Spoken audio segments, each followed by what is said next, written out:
If she said nothing, she could keep her job, her apartment, and the careful, invisible life she had built for herself. If she said something, she might lose all of it. Or worse, Margot Vale had spent years making herself small. Not literally, of course. She was a plus-size woman in a world that had very specific opinions about what plus-size women were allowed to want, allowed to occupy, allowed to be. But professionally, socially, she had mastered the art of disappearing. She was the woman in the corner booth with the spreadsheets, the one who remembered every number, every discrepancy, every off-by-$3 line item that everyone else waved away. She was precise where other people were careless, quiet where others performed.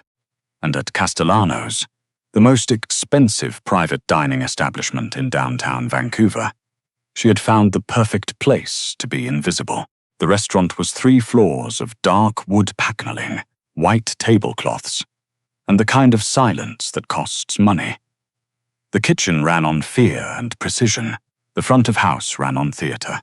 In a small, glass-walled office on the 2nd floor, Margot ran the books. She was not supposed to know who the restaurant's real clients were.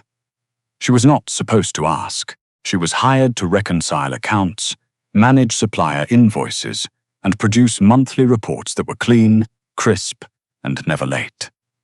She was very good at her job. She was also, quietly, deeply aware of exactly what the numbers meant. Castellano's did not belong to the man whose name was on the liquor license. It belonged to Riker Noss. She had known this for 8 months. She had known it the way you know a loose floorboard exists. You feel it every time. You step around it automatically, and you never, ever mention it out loud.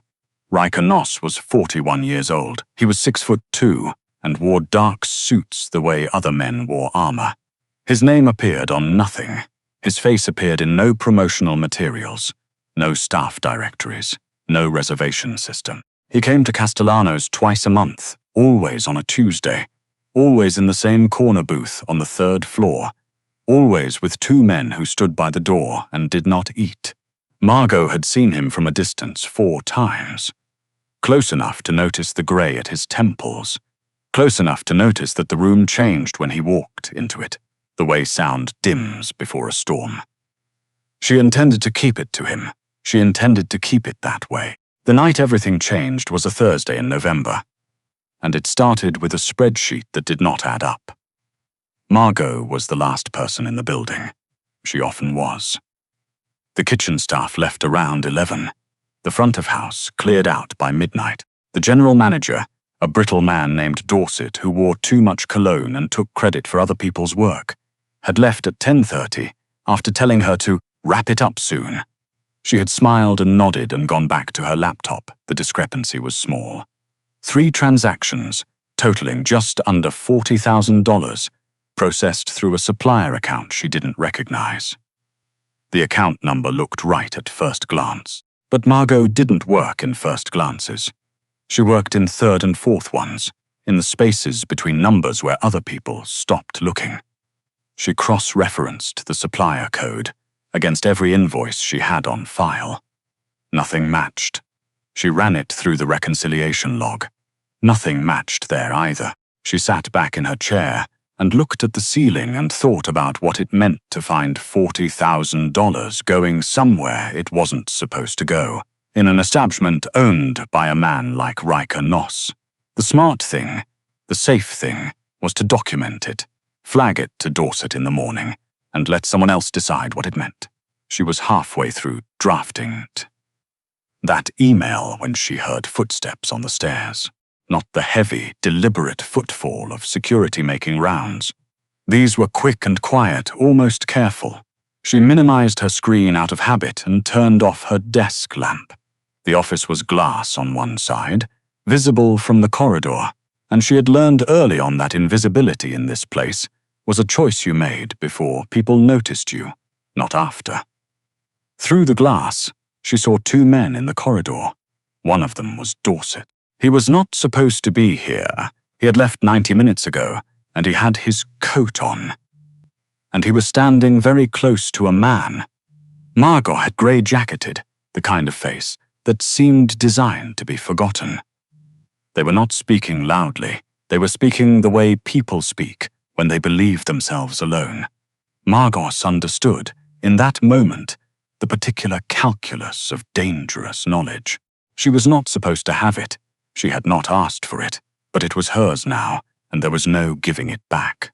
She reached for her phone slowly, like the motion might make noise, and pressed record. She sat in the dark and she listened, and what she heard was this.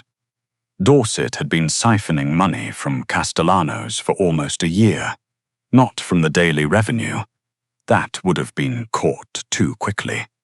From the supplier accounts, from the invoice system, from the exact categories Margot was responsible for reconciling. He had been careful. He had been patient.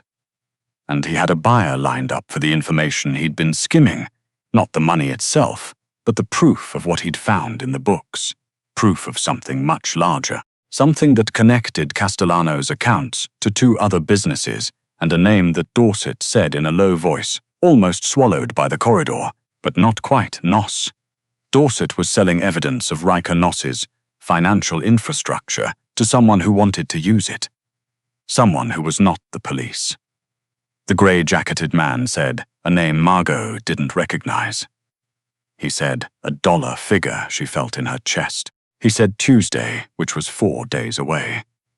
Then Dorset straightened his coat and walked back toward the stairwell, and the grey-jacketed man went the other direction, and Margot sat alone in the dark office with a phone in her hand, and $40,000 of unexplained transactions on her screen, and the absolute certainty that she was the only person in this building who knew what was actually happening. And she drove home at 1 in the morning and did not sleep. She lay on the ceiling and watched the dark, and she thought about what Riker Noss was, and what it meant to know something about a man like that, and what it meant to say nothing. If she stayed quiet, Dorset would complete his transaction on Tuesday. Whatever that information would be used for, whatever that no part in it, she could tell herself that. She had told herself similar things before, about smaller matters, and it had worked, more or less. But the numbers were her responsibility. The invoice system was hers. If someone looked closely enough at how the theft had been orchestrated, they would find her name on the accounts. Not because she'd done anything, because it was her job to catch things like this. And she hadn't, and with a man like Riker Noss, the difference between innocent and negligent was probably not a distinction anyone would pause to make. She got up at 4 in the morning, made coffee she didn't drink, and opened her laptop. She spent the rest of the night building a file. Not a messy, panicked collection of screenshots. A proper file, dated, cross-referenced, annotated with the source documents. Dorset's access logs, the supplier account discrepancies, the timeline of transactions against his schedule. She included the audio recording, timestamped. She included 3 separate reconciliation reports that showed the pattern of extraction going back 11 months. She was thorough. She was, in the way that mattered most, very good at her job. She put the file on an encrypted drive and she looked at it for a long time. Then she got dressed and went to work. Friday was quiet at Castellanos. Lunch service, thin and businesslike. The kitchen worked with the low hum it got on slow days. Dorset was in his office by 9, unremarkable, saying good morning to people in the corridor like a man with no particular weight on his shoulders. Margot watched him across the restaurant floor and felt something she couldn't name. Not hatred, not fear exactly. Something more like the cold clarity of understanding what someone actually is, stripped of every polite fiction. She went to her office. She worked. She smiled at the supplier delivery that arrived at 2. She said thank you to the server, who left a coffee on her desk without being asked, a young man named Felix who had been there 3 weeks, and still looked slightly startled whenever anyone spoke to him. She was ordinary. She was invisible.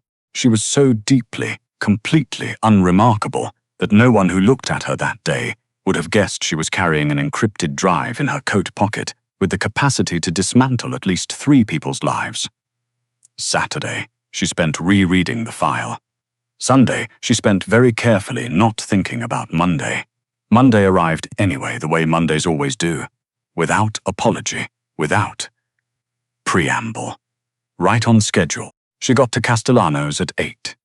She turned on her computer. She opened the invoice system. She stared at the screen for 4 minutes, and then she closed the invoice system and opened her email and typed a single sentence to a personal address she'd never used before. I have something you need to see. Tonight. After service. I'll be in the 2nd floor office. She sent it and shut the laptop and went down to sign for the morning delivery, and did not let herself think about whether the email would be read, or who it might reach, or what happened to people who inserted themselves into the private affairs of men like Riker Noss. She thought about the numbers instead. She was always better with numbers. He came at 11:45, when the restaurant was closed and the floor was empty, and the only lights were the low amber ones left on overnight above the bar. He came alone, which surprised her. She had expected the 2 silent men.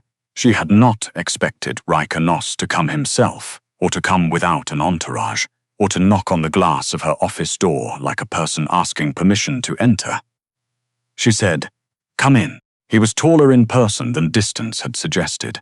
He took up the doorway in a way that was not threatening, exactly, but was very precise, as though he occupied exactly as much space as he intended to, and not a centimeter more. His suit was charcoal. His face was the kind of controlled that takes years to learn. He looked at her the way someone looks at a problem they haven't categorized yet. "You're the accountant," he said. "Bookkeeper," she said automatically. Technically. Something shifted in his face. Not a smile. Not quite. "What did you find?" She had rehearsed this. She had the drive ready, the file organized, the summary prepared. What she had not rehearsed was the way he stood in her office, like it cost him nothing. Like the whole building was simply the current place he happened to occupy. She had not rehearsed the strange, vertiginous feeling of being seen, actually looked at, by someone who paid attention the way she did. She plugged in the drive and turned the laptop to face him. 11 months, she said. He started small, which is why it stayed under the threshold for automated flags. But the pattern is consistent. Same account, same approximate timing. He rotates the supplier codes so it doesn't repeat, but the destination account is always the same. And if you trace it, she reached past him to click a tab. It goes to a holding entity incorporated in Manitoba last February. He didn't touch the laptop. He read from where he stood. "There's more," she said. She told him about Thursday night, about the grey-jacketed man, about the audio file, about the Tuesday handoff and the name she hadn't recognized, and the dollar figure she had. He was quiet for a long time after she finished. "Why are you bringing this to me?" he asked. "Why not Dorset's superiors? Why not the authorities?" It was a fair question. She had expected it. "Because Dorset's superiors don't exist.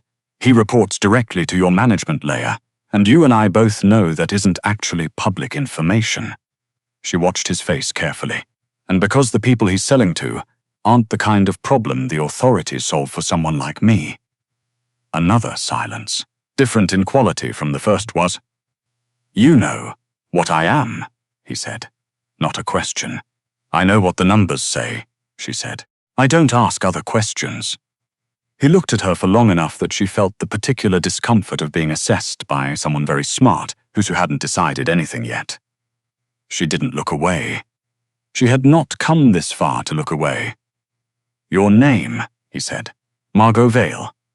He repeated it, just once, under his breath, like he was placing it somewhere reliable. "How long have you worked here?" 8 months. And in 8 months you found what no one else found in 11. She didn't say anything to that. It wasn't really a question, either. He straightened and looked toward the window. The Vancouver night was wet and orange-lit. The street below empty, except for a cab moving slowly past the corner. "Leave the drive," he said. Go home. Don't come in tomorrow. My job will be there, he said, or something better will. Go home, Margot Saar. It was the first time he used only her given name. She noticed it the way she noticed numbers, catalogued it, filed it, didn't let her face show that she had. She went home. She didn't sleep again. But this time it was different, not the cold insomnia of dread, but something else, something with an edge to it she couldn't quite name. Tuesday came and went without her. Wednesday she got a call from a number she didn't recognize, a woman's voice, very brisk, confirming that she could return to Castellano's Thursday morning and that her role had been updated. She would be reporting directly to a new management contact rather than to Dorset, who had resigned suddenly due to personal matters. The woman said this without irony. Margot said thank you and hung up and looked at her apartment ceiling for a while.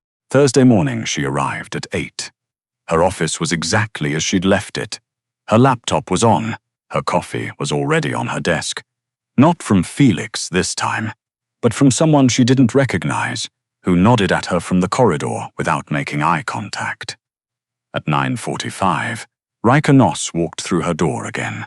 This time he had a file folder, which he set on her desk.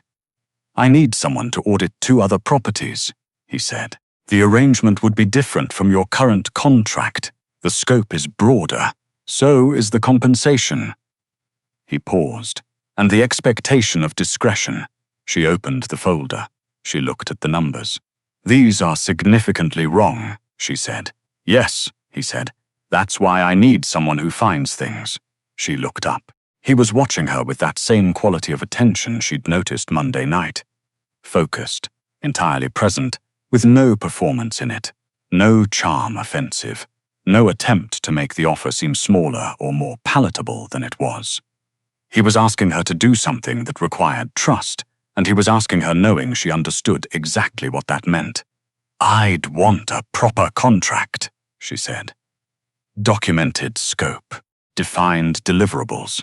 Of course, and want it understood that if I find something, you hear about it directly. No intermediaries. Something in his expression changed, not dramatically, but enough, like a door opening a crack. Agreed, he said. She looked at the numbers again. Then she looked at him. I'll start Monday, she said. He nodded. He picked up the file folder, or started to, and then he paused, his hand on the edge of it. Thursday night, he said. When you were sitting in the dark, you could have left. You could have deleted everything and walked out, and no one would have known. She said nothing. Why didn't you? She thought about it honestly, the way she tried to approach most things. Not the version that sounded good, the true one.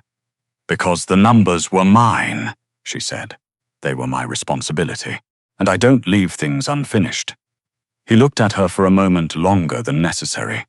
Then he said, neither do I, and walked out. The weeks after that were not dramatic in the ways films are dramatic. There were no car chases, no confrontations in dimly lit warehouses, no gun pointed at anyone.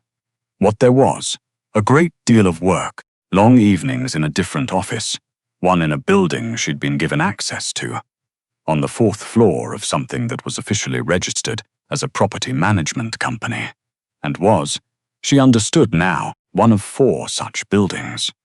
She worked through the books with the same methodical precision she brought to everything. She found what was there to find. She reported it, directly, as agreed. She saw Riker Noss 3 or 4 times a week. He was not, she discovered, the person she had expected from the outside. He was rigorous in the way she was rigorous, not performative, not interested in being seen as intelligent, simply committed to understanding things accurately. He asked good questions. He listened to the answers. He did not waste her time, and he did not waste his own. He also, she noticed, had a habit of arriving somewhere, just after she did, as if her schedule was a thing he tracked with more attention than a professional arrangement strictly required. She noticed it the way she noticed discrepancies in a spreadsheet. Precise, documented, held for later consideration. One evening in late January, She stayed at the property management office until almost 9.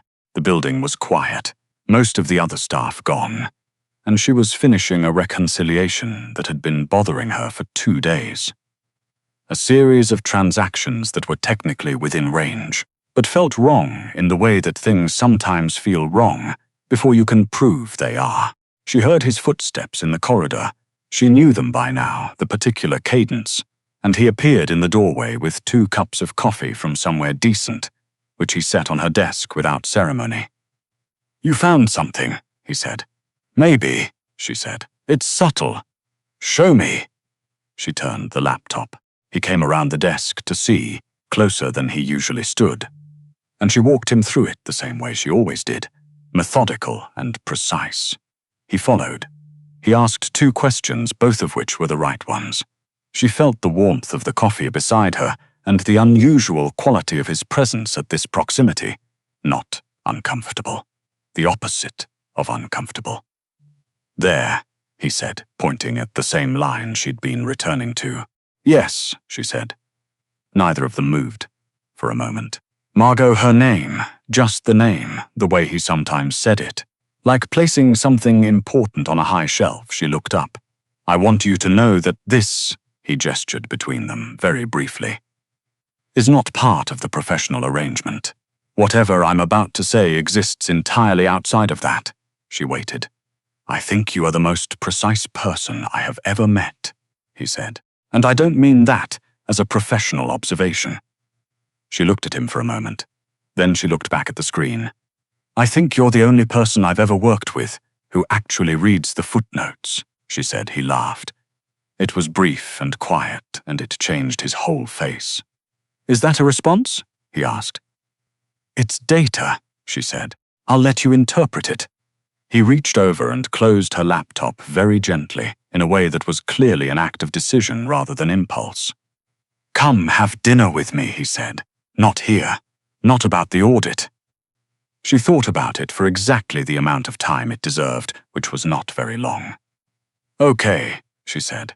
Later, much later, when she understood the shape of the life she was living rather than the edge of it, she would think about that Thursday night in November. The dark office, the phone in her hand, the particular quality of stillness that descends when you understand you are in possession of something that will decide what to do. And you had been afraid that night. She had been afraid that night. She was honest enough to admit it. She had been afraid of the right things, of being wrong, of being overlooked, of trying to do the right thing and having it end badly, the way right things sometimes do. But she had also been certain, quietly, with the calm assurance of someone who has learned to trust the evidence in front of her, that the numbers were hers and the decision was hers, and the act of choosing carefully was something she owed not to any man or any organization, but to herself. She had chosen carefully. In the 4th-floor office of a property management company in Vancouver, with the January rain on the windows and a cup of coffee going cold beside her laptop, Riker Noss was waiting for her answer. And Margot Vale, who had spent years making herself invisible, decided it was time to take up exactly as much space as she deserved.